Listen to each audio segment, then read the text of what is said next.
what about beyond NEC? Okay, so we have data that there's decreased NEC if you use this human milk diet, but what about long-term outcomes? I know we're NICU focused and we're in the unit, but we should also be concerned, how are these babies doing later on?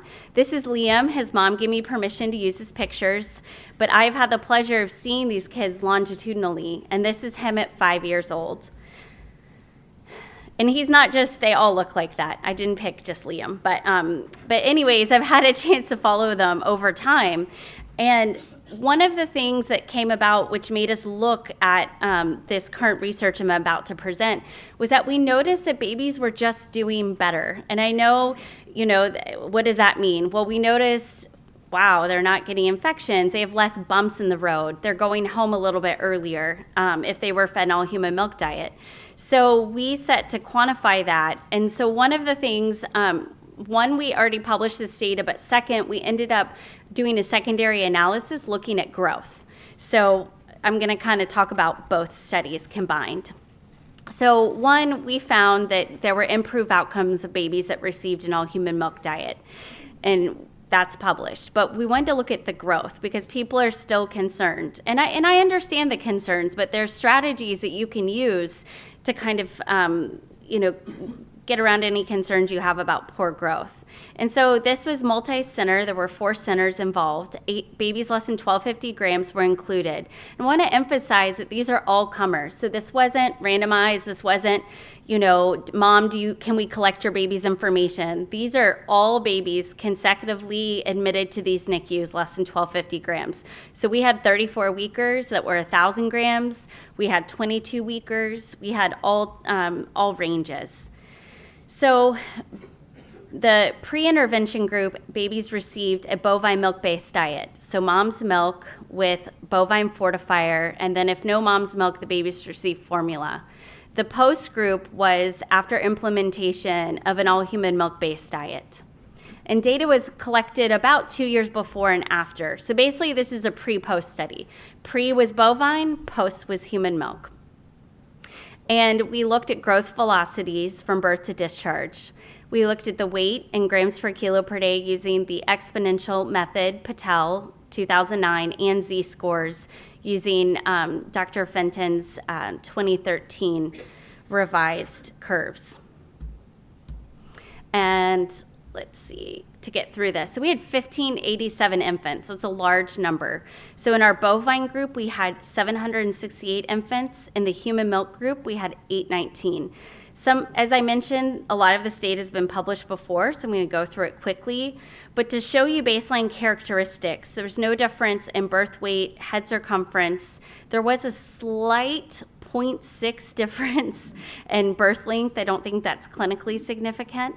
And the human milk group did slightly receive more steroids than the bovine group, and we adjusted for this in all of our analyses. And so if you look, bovine group compared to human milk group, there was no difference in growth. So the weight gain was the same between the two groups.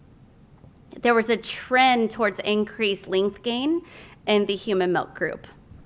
But again, no difference, and no difference in the head circumference. So what this is saying is, yes, we can be concerned about growth for all of our preterm infants, but specifically looking at a bovine diet with potential for formula compared to a human milk group, there's no difference in growth. And you can see no difference in length of stay, SGA at birth, or SGA at discharge.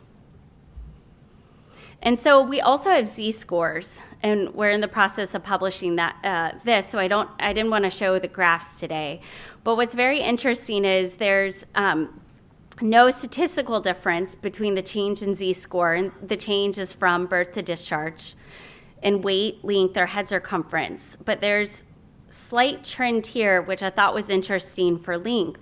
So this is, on average, a -1 Z-score, the difference in the human milk group compared to -1.4. And so what this shows is that there was less change. Babies that were discharged, their lengths were closer to their birth length, which was interesting.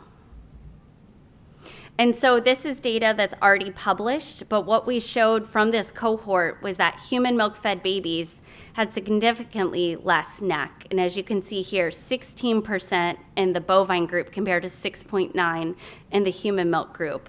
And as I mentioned, they had better outcomes, less mortality, less sepsis, bronchopulmonary dysplasia, and retinopathy at prematurity. And again, this was all just adjusted for antenatal steroid use.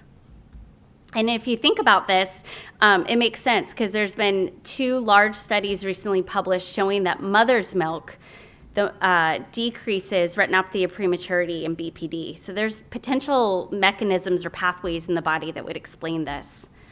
So I also want to let you know there were 4 centers in this study. There was no intercenter differences for weight velocity, meaning the weight gain was similar across centers. There was center 1 had the highest length velocity, and center 2 had the highest head circumference velocity. So in conclusion, premature infants who received an exclusive human milk-based diet had a significantly lower incidence of NEC, death, late onset sepsis, and BPD without any differences in growth velocities. So there was not a negative impact on growth.